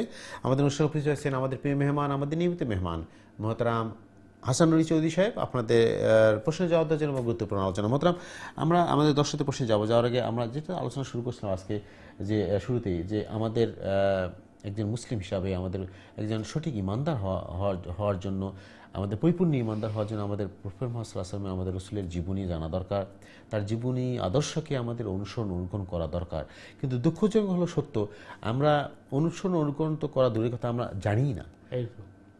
এবং এইটাই আমাদের দুর্ভাগ্য, একজন মুসলিম হিসাবে, মুসলিম জাতি হিসেবে আমাদের দুর্ভাগ্য যে আমরা ইসলাম সম্বন্ধে আমাদের জ্ঞান এত কম যে আমরা কোনটা সঠিক, আপনি যেটা কিছু আগে হারাম হালাল এবং মাকরু নিয়ে আলোচনা করলেন, আমরা যে এই জিনিসটা আমার হারাম হালাল মাকরু আমরা কনফিউজ হয়ে গেছি, যে মনে করি শুধুমাত্র এই খাওয়াটাই বোধহয় আমাদের হালাল হারামে বাঁচতে হবে, যে আমরা দোকানে বা শপে যে দিয়ে সেটা হালাল কিনা। কিন্তু এই খাওয়াটাই শুধু যে হারামের বা হালালের মানে বিবেচ্য বিষয় না, জীবনের প্রতিটি পদক্ষেপেই যে আমাদের হালাল বাছাই করতে হবে, যে আমি যে আয়টা করতেছি সেটা হালাল কিনা, আমি যে কথাগুলো বলতেছি সেটা কি সঠিক কিনা, এটা বলা কি আমার হালাল কিনা বা হারাম কিনা, এটা আমরা বিবেচনা করি না। বা আমরা যারা আত্মীয় স্বজন, বন্ধুবান্ধব, পাড়া প্রতিবেশীর সাথে যে ব্যবহার করতেছি, তাদের হক নষ্ট করতেছি কিনা, তাকে কাউকে কষ্ট দিলাম কিনা, কারোর সাথে গিবট করতেছি, এই যে কথাগুলো, এগুলোও তো একই জিনিসের ক্যাটাগরিতে, যে এটা হালাল না হারাম, বা এটা বৈধ কিনা, বা আপনি যেটা মাকরু কিনা, আমরা একটু আমাদের জানাতে মহতারাম, যে আমাদের আসলে জানা দরকার, যে যদি আমাদের সময় খুবই কম, খুবই অল্প বয়সে আমরা চেষ্টা করি যতটুকু জানা দরকার, আমাদের শেখা দরকার সম্ভব হয়, যে একজন সত্যিকারী মুমিনদার ইমানদার হওয়ার জন্য, পরিপূর্ণ মুসলিম হওয়ার জন্য আমাদের শুধু কি নামাজ রোজা হজ জায়গায় enough for us to go to জান্নাহ, না আমাদের বাকি যে জিনিসগুলো আছে এগুলো আমাদেরকে ফলো করতে হবে, স্ট্রিক্ট টু দ্য প্রিন্সিপল, আল্লাহ এবং আল্লাহ রসুলের পথ যেভাবে আছে সেভাবে চলতে হবে, মানতে হবে এবং চলতে হবে। না, আসল যেটা আপনি বলছেন, যে আমরা যেটি বলছি যে মৌলিক আবাদত, মৌলিক আবাদত যেগুলো আছে এগুলো যদি এনাফ হয়, তখন তো মনে করেন মানে আমাদের সৃষ্টিটাই অযথা। তার কারণ আল্লাহ সুবহানাহু ওয়া তাআলা যখন ফেরেশতাদেরকে বললেন যে আমি নতুন এক জাতি সৃষ্টি করতেছি, তখন ফেরেশতারা প্রত্যুত্তরে বলছিলেন না নুসাব্বিহু বিহামদিক, আমরাই তো আপনার তাসবিহ এবং আপনার তাকদিস বড়ত্ব আমরা কি করছি, প্রকাশ করছি। ফেরেশতারা এই পরিমাণ মানে ইবাদত করছেন যেটা আমাদের যেন সম্ভব নয়। তাহলে আপনি নতুন জাতি বানাবেন কিছু জন্য। আল্লাহ সুবহানাহু ওয়া তাআলা তাদেরকে বললেন যে ইন্নী আ'লামু মা লা তা'লামুন, আমি যা জানি তোমরা তা জানো না। তো আল্লাহ সুবহানাহু ওয়া তাআলা তো আমাদেরকে সৃষ্টি করেছেন যে আসলেই যদি ওই শুধু তাসবিহ, তাহলিল, নামাজ, রোজা এটার মধ্যে যদি ইবাদত সীমাবদ্ধ থাকতো, তাহলে ফেরেশতারা যে নাহনু নুসাব্বিহু বিহামদিকা ওয়া নুকাদ্দিসু লাক বললেন, এটার বলার প্রয়োজন ছিল না। এটি আমাদেরকে বোঝানো হচ্ছে যে আমাদেরকে দুনিয়ার কিছু লোভ লালসা এবং দুনিয়ার কিছু আবেগ দিয়ে আমাদেরকে সৃষ্টি করা হয়েছে। আমার মানে আবেগ, আমার লোভ লালসাকে আমি আল্লাহর হুকুম এবং রসুলের তরিকার মতো নিয়ন্ত্রণ করতে পারি কি না। যেমন আজকে দেখেন দুনিয়ার মধ্যে যে যত ঝগড়া আছে সব নেতৃত্বের কারণে, এই নেতৃত্বের কারণেই মানুষে কিন্তু ওই আপনার ইসলামের বিরুদ্ধে যাচ্ছে এবং আল্লাহ এবং রসুলের বিরুদ্ধে যাচ্ছে, শুধুমাত্র চেয়ার আর কিছুই না, ক্ষমতা অথবা লোভ। কারণ সে মনে করছে যে আমি নামাজ রোজা করছি, অসুবিধা কি? তো আসলে কিন্তু শুধু এইটাই যথেষ্ট নয়। এটাই মহতারাম সুন্দর একটা কথা বলছে, যে আমরা মনে করতেছি, আমাদের ধারণাটা এটাই যে আমি মানুষের কষ্ট দিচ্ছি কি, বা মানুষের হক নষ্ট করছি, বা মানুষকে মারতেছি, বা মানুষের ক্ষতি করতেছি, বা মানুষের গিবতি করলাম, অসুবিধা কি? আমি তো নামাজ পড়তেছি, আমি তো জাকাত দিচ্ছি, আমি মানুষের হেল্প করতেছি। এই যে একটা ধারণা আমাদের কনসেপ্ট সমাজে, আমাদের সমাজে কিন্তু ব্যাপকভাবে আছে। মহতারাম আপনি হয়তো আমার সাথে একমত হবেন যে আমাদের এই ধারণাটা, কনসেপ্টটা আমাদের সমাজে এতভাবে মানে আষ্টে পিষ্টে আমাদের জড়িয়ে ধরে আছে, যে আমি যত খারাপ কাজই করি না কেন, অন্যের ক্ষতি করলাম, অন্যের হক নষ্ট করলাম, অন্যের গিবত করলাম, অসুবিধা, আমি তো মসজিদে যাই, অথবা আমি তো নিজেকে একজন মুসলিম হিসেবে দাবি করতেছি, কিন্তু একজন অন্যের, আপনি যেটা শুরুতে বললেন যে হুকুকুল ইবাদ যেটা, সেটা সে মুসলিম হবো অমুসলিম হবো, তার জন্য আমি ক্ষতি করি, তার সাথে অন্যায় করি, তার সাথে জুলুম করি, এটা তাহলে তো আমি মুসলিম থাকলাম না, এটা মাফ হবে না, এই জিনিসটার মাপ নাই না।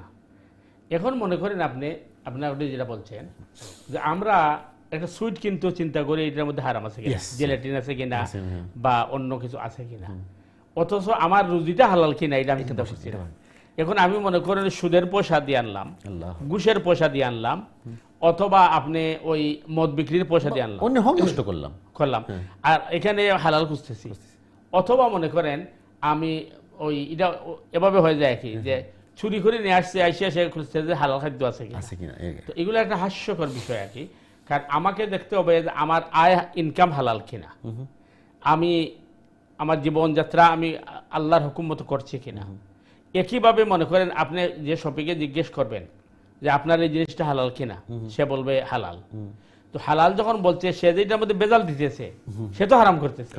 তো এইগুলা কিন্তু আমরা কি করি না, সবাই একটু মনে করে যে নামাজ রোজা করতেছে এগুলো খেতে হকুকুল্লাহ, কিন্তু হকুকুল ইবাদের কভার করবে না। এটা খুবই গুরুত্বপূর্ণ কথা। একটু আপনি ব্যাখ্যা চাবো আপনার কাছে দয়া করে। এই যে আপনি বললেন সুন্দর একটা কথা যে হুকুকুল্লাহ কিন্তু হুকুল ইবাদকে কভার করতে পারবে না। আপনি সারা জীবন আপনি মানে হয়তো জায়নামাজ ছিলেন, শত শতবার হজ করছেন, কোটি কোটি টাকা জাকাত দিয়েছেন, মানুষকে সাহায্য করছেন, কিন্তু আপনি যে ওই হুকুকুল ইবাদ নষ্ট করছেন, অন্যের হক নষ্ট করছেন, অন্যকে কষ্ট দিয়েছেন, অন্যের সাথে অত্যাচার করছেন, জুলুম করছেন, এইটা কিন্তু ওই আপনার ইবাদতে কভার করবে না। তার কারণ আল্লাহ সুবহানাহু ওয়া তাআলা বলছেন আমি কারো প্রতি জুলুম করব না। এখন মনে করেন আপনি একজন রিক্সা ড্রাইভার অন্যায়ভাবে থাপ্পড় দিয়েছেন, আল্লাহ বললেন যে আমার এই বন্ধা তো খুব ভালো, আমি তার মাফ করে দিলাম। মাআজ আল্লাহ আল্লাহ জুলুম করে ফেলেন, নাউজুবিল্লাহ। এই জন্য আল্লাহ সুবহানাহু ওয়া তাআলা বলছেন যে শিরিক গুনাহ আমি মাফ করব না, কারণ কেউ শিরিক যদি করে তার উপর জুলুম করেছে, সে জালিম, জালিমকে আমি মাফ করব না। আর যদি শিরিক গুনাহ ছাড়া বান্দার হক নষ্ট করে, বান্দার হক নষ্ট করলে সে বান্দার প্রতি জুলুম করেছে। তাইলে যে বান্দার প্রতি জুলুম করেছে সে বান্দা মাজলুম, আমি মাজলুমের বিরুদ্ধে দাঁড়াবো না, বুঝছেন। এখন মনে করেন সে শিরিক গুনাহ করে নাই, হুকুকুল ইবাদ নষ্ট করে নাই, বাকি মনে করেন হ্যাঁ হুকুকুল্লাহ নষ্ট করেছে। হুকুকুল্লাহ যেহেতু নষ্ট করেছে, সুতরাং সে সঠিকভাবে যদি তওবা করে আল্লাহ মাফ করে দিতে পারেন। আল্লাহ বলছেন সঠিক তওবা করে মাফ অবশ্যই করব। আর তওবা ছাড়াও আল্লাহ ইচ্ছা করলে মাফ করে, যে আল্লাহর হক। এই জন্য আল্লাহ রাসূল সাল্লাল্লাহু আলাইহি ওয়াসাল্লাম তাহাজ্জুদের সময় এই আয়াত বারবার রিপিট করতেন, ইন তুআযযিবহুম ফাইন্নাহুম ইবাদুক ওয়া ইন তাগফির লাহুম ফাইন্নাকা আনতাল আজিজুল হাকীম। যাকে ইচ্ছা তুমি শাস্তি দিবে, যাকে ইচ্ছা ক্ষমা করবে, এটা তোমার অধিকার এবং এটাই তোমার ক্ষমতা। তুমি ইচ্ছা করলে মাফ করে দিবে, ইচ্ছা করলে কি করবে, ক্ষমা করে দিবে। দুই নম্বর জিনিস হচ্ছে আল্লাহ সুবহানাহু ওয়া তাআলা বলছেন, আমরা কিন্তু প্রতিদিন আমাদের এটা বলি আলহামদুলিল্লাহি রাব্বিল আলামিন। এখানে আল্লাহ বলেন নাই যে আলহামদুলিল্লাহি রাব্বিল মুমিনিন, আলহামদুলিল্লাহি রাব্বিল মুসলিমিন, আলহামদুলিল্লাহি রাব্বিল আম্বিয়া ওয়াল মুরসালিন। আমি একটা গোষ্ঠীর রব, এটা আল্লাহ বলেন নাই। আল্লাহ বলছেন পার্থিব জগতে আমি কিন্তু সৃষ্টি জগতের রব। সুতরাং আপনি অন্য ধর্মের মানুষের প্রতিও যদি দুর্ব্যবহার করেন তাহলে এটাও কিন্তু হুকুকুল ইবাদ নষ্ট করেছেন। কারণ হাদিসের মধ্যে সুন্দর একটি ঘটনা আছে যে সৈয়দা আয়েশা সিদ্দিকা রাদিয়াল্লাহু তাআলা আনহারে আল্লাহ রাসূল সাল্লাল্লাহু আলাইহি ওয়াসাল্লামে ছাগলের কিছু গোশত এনে দিয়েছেন। দেওয়ার পর আল্লাহ রাসূল সাল্লাল্লাহু আলাইহি ওয়াসাল্লাম বলছেন যে আয়েশা ওই গোশতটা তুমি রেডি হইলে কিছু গোশত এই পাশের ঘরে দিয়ে দিও, পড়শি কি। হ্যাঁ। তো আয়েশা সিদ্দিকা রাদিয়াল্লাহু তাআলা আনহা এটা রেডি করতে শুরু করছেন। রাসূল কারীম সাল্লাল্লাহু আলাইহি ওয়াসাল্লাম চলে গেছেন, কিছুক্ষণ পরে আল্লাহ রাসূল আসছেন, আসার পরে জিজ্ঞেস করছেন আয়েশা তুমি কি দিয়েছিলে ওদেরকে? তখন আয়েশা সিদ্দিকা বলছেন ইয়া রাসূলুল্লাহ রেডি হয় নাই, এই জন্য আমি দেই নাই। আল্লাহ রাসূল সাল্লাল্লাহু আলাইহি ওয়াসাল্লাম আবার গেছেন, আবার ফিরে আসছেন, আবার জিজ্ঞেস করেন তুমি কি দিয়েছো? আয়েশা সিদ্দিকা বলছেন ইয়া রাসূলুল্লাহ রেডি হয় নাই। তিনবার পরপর এইভাবে জিজ্ঞেস করার পরে আয়েশা সিদ্দিকা জিজ্ঞেস করলেন ইয়া রাসূলুল্লাহ আপনার কোনো কথা তো আমি কোনোদিন অমান্য করিনি, আপনি এটাকে তিনবার প্রশ্ন করার কারণ কি? তখন রাসূল কারীম সাল্লাল্লাহু আলাইহি ওয়াসাল্লাম বললেন যে আয়েশা আমাদের প্রতিবেশী যে আছে ওরা কিন্তু ইহুদি। তখন আমি ধারণা করছি যেহেতু ওরা অমুসলিম, তুমি যদি মনে করো অমুসলিমদের দিলে সওয়াব হবে কি না, এই জন্য আমি তোমাকে তিনবার রিপিট করেছি। সাইয়্যিদা আয়েশা সিদ্দিকা রাদিয়াল্লাহু তাআলা আনহা বললেন ইয়া রাসূল আমার অন্তরে এটা জাগ্রত হয়েছিল। তাহলে বোঝা গেল যে আল্লাহ বুঝাতে চেয়েছেন যে আমি পৃথিবীতে সুন্দর এবং সুশীল শান্ত একটি সমাজ চাই, যেটি মানে হিংসা বিদ্বেষ থাকবে না, মানুষের প্রতি কোনো ধরনের আপনার এই জুলুম করবে না এবং কোনো ধরনের বৈষম্য সবাই মিলেমিশে থাকবে। এই ধরনের একটি সুন্দর সমাজ হবে। এবং হাদিসের মধ্যে এই কথাই আল্লাহ রাসূল বলেছেন যে আল মুসলিমু মান সালিমাল মুসলিমুনা মিন লিসানি ওয়া ইয়াদি। সত্যিকার মুসলিম ওই মানুষ যে তার মুখ এবং তার হাত থেকে অন্য মানুষ নিরাপদ। আল্লাহু আকবার, কত গুরুত্বপূর্ণ একটা কথা। জি, এই যে স্পেশালি আমাদের এই যুগে, এই সমাজে আমরা কি দেখি যে একে অপরকে হত্যা করতেছি, অন্য ক্ষতি করতেছি, জুলুম করতেছি একে অপরে। এবং এইটা থেকে রাসূল সাল্লাল্লাহু আলাইহি ওয়াসাল্লামের শিক্ষাতে আমরা নিতে পারি এখান থেকে যে একজন মুমিন যদি আমি দাবি করি, মুসলিম হিসেবে দাবি করি, আমার দ্বারা অন্যের আমার মুখ দিয়ে এবং হাত দিয়ে ক্ষতি না হয়। অবশ্যই। জি, জাযাকাল্লাহ মোহতারাম। সুপ্রিয় দর্শক, আপনারা শুনলেন কত গুরুত্বপূর্ণ আলোচনা মোহতারাম আমাদের সাথে উপস্থাপন করলেন। একজন মুসলিম যদি আমরা নিজেকে দাবি করি, একজন মুমিন হিসেবে দাবি করি, আমাদের কতটুকু কর্তব্য দায়িত্ব আমাদের আছে। তো আমরা আশা করি, চেষ্টা করব আমাদের নিজের দায়িত্ব এবং আমাদের কর্তব্যবোধ থেকে আমাদের নিজেকে সঠিকভাবে পরিচালনা করা। এবং পাশাপাশি আমরা যারা চেষ্টা করছি এই অনুষ্ঠান থেকে আমাদের যতটুকু সম্ভব স্বল্প পরিসরে কোরআন হাদিস থেকে আমাদের আলোচনা করার জন্য, এবং মোহতারাম যারা শুরু করছেন আমাদের নবীর সিরা এবং নবীর জীবনী আমরা আলোচনা করব প্রতি অনুষ্ঠানে যতটুকু সম্ভব, যাতে আমরা শিখতে পারি যে একজন মুসলিম এবং একজন সত্যিকারের ইমানদার হওয়ার জন্য হতে হলে আমাদের কি করা উচিত এবং কি কি অনুশাসন অনুকরণ আমাদের করা উচিত রাসূলের জীবন থেকে, যাতে আমাদের নিজের জীবনকে আমরা সুন্দর করতে পারি, আমাদের জীবনকে আল্লাহর পথে পরিচালিত করতে পারি। আল্লাহ আমাদের সবাইকে তৌফিক দান করুক। মোহতারাম, আমাদের সময় খুব বেশি নাই, আমাদের একটা প্রশ্ন আমাদের নিতে হয় যাওয়ার আগে। ওকে, আচ্ছা, এটা আমাদের সমাজে একটা এখনও আমাদের অনেক কমে গেছে যদিও। শুধু প্রশ্ন করছেন ভাই যে আমাদের সমাজে মৃত্যুর পর আমাদের আত্মীয় স্বজনের জন্য যে 4 দিন 3 দিন 40 মিলাদ করা হয়, লোকজনকে খাওয়ানো হয়, এগুলো কি করা যায় আছে কিনা? আবার না করলে সমাজের লোকজন অনেক কথা বলে। খুব জি ভাই, আসল বিষয় হচ্ছে যে মানুষ মারা যাওয়ার পরে আপনার দিন তারিখ নির্ধারণ করে 4 দিন 7 দিন 40 এই ধরনের কোনো অনুষ্ঠান করা শরীয়তে এর কোনো সুযোগ নাই। তার কারণ হচ্ছে যে শরীয়ত এগুলো অনুমোদন করে না এবং রাসূল করিম সাল্লাল্লাহু আলাইহি ওয়াসাল্লাম করেন নাই, সাহাবায়ে কেরাম করেন নাই। মৃত ব্যক্তিদের জন্য সবচেয়ে বড় জিনিস হচ্ছে তার সন্তান সন্ততি যারা আছে এরা তার জন্য দোয়া করবে।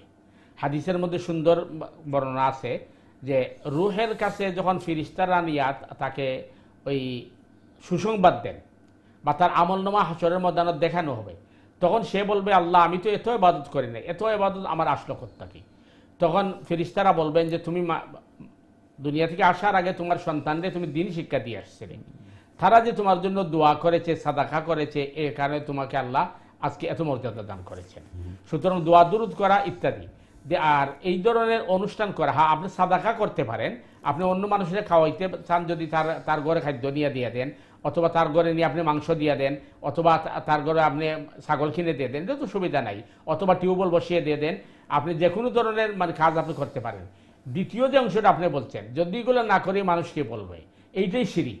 আমরা এত আলোচনা যে করতেছি, আমাদের সমাজে এই বড় বড় যে অনুষ্ঠানগুলো করা হয়, সিন্নিসাত করা হয়, এই কারণে করা হয় যে মানুষকে খুশি রাখার জন্য, সমাজকে, অথবা লৌকিকতার জন্য। আর এইটাও শিরক। কারণ আল্লাহ রাসূল সাল্লাল্লাহু আলাইহি ওয়াসাল্লাম বলেছেন, মান সাল্লা ইউরাই ফাকাদ আশরাকা ওয়া মান সামা ইউরাই ফাকাদ আশরাকা ওয়া মান তাসাদ্দাকা ইউরাই ফাকাদ আশরাকা। যে নামাজ পড়লো দেখানোর জন্য সে শিরিক করলো, যে রোজা রাখলো দেখানোর জন্য সে শিরিক করলো, যে সাদাকা করলো দেখানোর জন্য সে শিরিক করলো। সুতরাং লৌকিকতা এটা কিন্তু আরেকটা শিরিক। এই কারণে কোরআনের মধ্যে আল্লাহ বলেছেন, আল্লাযীনা হুম ইউরাউন, এরা আসলে নামাজ পড়ে না, সব করে। সুতরাং আপনি সিন্নি করেন আর সালাত করেন, যা কিছু করেন, এটা যদি লৌকিকতার জন্য হয় তাহলে শিরকের পর্যায়ে পৌঁছে যাবে। আল্লাহ সুবহানাহু তাআলা আমাদেরকে বুঝার তৌফিক দান করুন। জাযাকাল্লাহ, খুবই গুরুত্বপূর্ণ কোশ্চেন ভাই। কিন্তু আমাদের সমাজে এই জিনিসটা এত ব্যাপকভাবে প্রচলিত এবং আমরা এটা থেকে বের হতে পারছি না। এবং সত্যি বলতে যে আপনি যে আগে বলছেন যে আমাদের ওই জ্ঞানটা না থাকার জন্য আমরা মনে করি যে এটা ভালো কাজ করতেছি। তো আমাদের একটা কথা যে এখানে কি আমাদের একটু ক্লিয়ার হওয়া দরকার, তাহলে কি আমরা আমাদের গরিব মিসকিনকে, আমাদের আত্মীয় স্বজন মারা যায়, আমাদের বাবা মা যেই হোক আত্মীয় স্বজন মারা যায়, তাহলে কি আমরা গরিব মিসকিন খাওয়াতে পারবো না? খাওয়াতে পারবেন, অবশ্যই পারবেন না। কেন এটা বললাম না, কোন তারিখ আপনি আনুষ্ঠানিকতা করতে পারবেন না, কোন তারিখ নির্ধারণ করতে পারবেন না, যে কোনো দিন। এখানে কিন্তু আরেকটা সমস্যা যেটা আপনি বলছেন, যে আমরা এটা দেখছি আমাদের দেশে জিয়াফত বলা হয়, যখন মানুষ মারা যায় বিশাল আপনার ওই আয়োজন করা হয়, ওইখানে দেখা যায় আবার বিশাল প্যান্ডেল তৈরি করা হয়। তো প্যান্ডেল তৈরি করার পরে ওইখানে আপনি মনে করেন নিজের আত্মীয় স্বজন অথবা যারা আপনার গোষ্ঠীর মানুষ আছে, অথবা যারা মনে করেন মোটামুটি ভালো লেভেলে থাকে, হ্যাঁ, এদেরকে চেয়ার টেবিলে বসে খাওয়ানো হয়। আর যারা মনে করেন গরিব মিসকিন এদেরকে মাটিতে বসাইয়া খাওয়ানো হয়। তো আসলে কিন্তু যাদেরকে আপনি চেয়ারে বসে বা মন্ত্রী এমপি চেয়ারম্যান যারা আছে এদেরকে দাওয়াত দেওয়া হয়, আপনি যেহেতু অনুষ্ঠান করছেন, তো এদেরকে আপনি চেয়ার বসাইয়া খাওয়াইলেন, এদের জন্য খাওয়াটা হারাম ছিল। এটা সাদাকা, সাদাকা তো আপনি খাইতে পারেন না। গরিবের জন্য হ্যাঁ, তখন আপনি করবেন কি যে আপনার চাচাতো ভাই গুসা করবে, আপনার মামাতো ভাই গুসা করবে, তো গোষ্ঠীর মানুষ বলবে যে 60টা গরু জবাই করলো আমাদেরকে বললো না। তখন তো আপনি এরা যারা আসছিল হারাম খাইলো, আর হারামকুরদেরকে আপনি করছেন কি ভিআইপি বানাইছেন। আর যারা আসল মেহমান ছিল যাদেরকে আপনি খাওয়াইছেন, হ্যাঁ, ওদেরকে আপনি কিন্তু লাঞ্ছিত করলেন দাওয়াত দিয়া। তারা বাঁশের মধ্যে বসাইয়া অথবা মাটির মধ্যে বসাইয়া অথবা কলা পাতা, আগে কলা পাতা দিয়ে খাওয়ানো হইতো, মাটির প্লেটে খাওয়ানো হইতো, এরপরে মাইদ্যত করা হইতো। সুতরাং এই ধরনের আপনি নিজের মন গড়া কোনো কাজ করলেই এখানে দেখবেন একটা নয় শত শত ভুলভ্রান্তি তৈরি হয়। সুতরাং এইটা আরো মানে হক, মানুষের হক নষ্ট করা হয়। এইটার জবাব দেওয়ার জন্য কিয়ামতের দিন আরো আপনাকে মহাবিপদে পড়তে হবে। এটা হক বলে এবার নষ্ট করছেন। একজন মানুষের আপনি দাওয়াত দিয়ে আনছেন, আনার পরে মনে করেন আমাদের সেই গোটা গরিব মানুষ, সে করছে কি হয়তো তার মহিলা তার সম্মান এখানে আসে নাই, বাচ্চারা আসে নাই, সে কিছু গুস্ত লুকাই দিয়েছে, অথবা আপনাকে বলছে ভাই আমাকে একটু গুস্ত দেন আমার বাচ্চা রয়েছে, তখন তাকে মারপিট করা হয়, দেখছেন এখানে তো মারপিট করা হয়। তখন তো আপনি মেহমান ডাকিয়ে আনলে তার পিটাইলেন। হ্যাঁ, আপনি জাকাতের শাড়ি বন্টন করতে গিয়া হয়তো শাড়ি একটা মেয়ের পছন্দ হয়েছে না, বলছে যে আমার এটা না ওই কালারটা দেন, তখন দেখা যায় তারা নেতারা পিটাইতেছে। তো এটা হলো আপনি ইসলামের নামে আপনি তামাশা করতেছেন, জুলুম করতেছেন। এই জন্য মানে ইসলামের মধ্যে আনুষ্ঠানিকতার কোনো বিষয় নাই। হ্যাঁ, আপনি যেটা বললাম, আপনি যদি আপনার মানে মুর্দার নামে সাদকা করতে চান, আপনি মনে করেন কিছু এই খাদ্য কিনে, ডাল চাল মাংস কিনে গরিবে করে দিয়ে দেন। আচ্ছা আচ্ছা, বুঝছেন, কেউ জানলো না, শুধু আল্লাহ জানলেন। এটা হলো খুবই গুরুত্বপূর্ণ জিনিস আমরা শিখলাম। সুপ্রিয় দর্শকবৃন্দ, আপনারা আলোচনা শুনলেন কত গুরুত্বপূর্ণ জিনিস, যেটা আমাদের সমাজে আমরা মনে করি যে আমরা ইসলামের কাজ করতেছি বা ধর্মীয় কাজ করতে আসলে এটা কতটুকু সঠিক আমরা আজকে জানলাম। কিছুটা হলো আমরা চেষ্টা করবো আরও জানার জন্য ইনশাল্লাহ। আপনারা যারা অনুষ্ঠান দেখেন রেগুলার, আপনারা নিজে দেখবেন, আত্মীয় স্বজন সবাইকে দাওয়াত দেবেন ইনশাল্লাহ, যাতে আমরা সবাই উপকৃত হই। সুপ্রিয় দর্শকবৃন্দ, আজকের অনুষ্ঠান একদম শেষ পর্যায়ে চলে আসছে আমরা, আমাদের হাতে একদম সময় নাই। আমরা যেটা বারবারই বলি প্রিয় দর্শকবৃন্দ, অনুষ্ঠান থেকে আমরা সত্যিকার অর্থে আমাদের শেখার জন্য, আমাদের নিজের শেখা এবং আমাদের সবার উপকারের জন্য হয়, এই চেষ্টা আমরা করি যাতে আমরা কোরআন হাদিসের সঠিক শিক্ষাটা নিতে পারি এবং আমাদের যে ভুলগুলো রয়েছে, মিসআন্ডারস্ট্যান্ডিং রয়েছে, মিসকনসেপশন রয়েছে দিন ব্যাপারে, সেটা দূর করে শরীরটা জানবো শুনবো। আমরা যাওয়ার আগে আমাদের সম্মানিত মেহমানের কাছ থেকে বিদায় নিচ্ছি। আপনাকে আবারও শুকরিয়া আদায় করছি। আপনার আল্লাহ যেন আমার সুস্থ রাখেন, সহি সালামত রাখেন। আল্লাহ আপনার কাছ থেকে আমরা আরও শিখতে পারি, জানতে পারি দিন সম্বন্ধে, যাতে আমরা আরও উপকৃত হই। প্রিয় দর্শকবৃন্দ, যাওয়ার আগে আবার আপনাদের বিদায় নেব এবং আপনাদেরকে সবাইকে আগামী সপ্তাহের অনুষ্ঠান দেখার জন্য অনুরোধ করব, যাতে আমরা এই অনুষ্ঠানে দেখে উপকৃত হতে পারি এবং আপনারা প্রশ্ন করবেন, মতামত দিবেন অনুষ্ঠানের ব্যাপারে। আপনার সবাইকে স্বাগতম, মোবারকবাদ এবং আজকের মতো বিদায়ের আগে যেটা বরাবরই বলি, আল্লাহ আমাদেরকে সবাই সুস্থ রাখুন, সহি সালামত রাখুন, দিনের পথে রাখুন, এই প্রত্যাশায় আজকের মতো বিদায়। আসসালামু আলাইকুম রহমতুল্লাহি ওয়া বারাকাতুহু।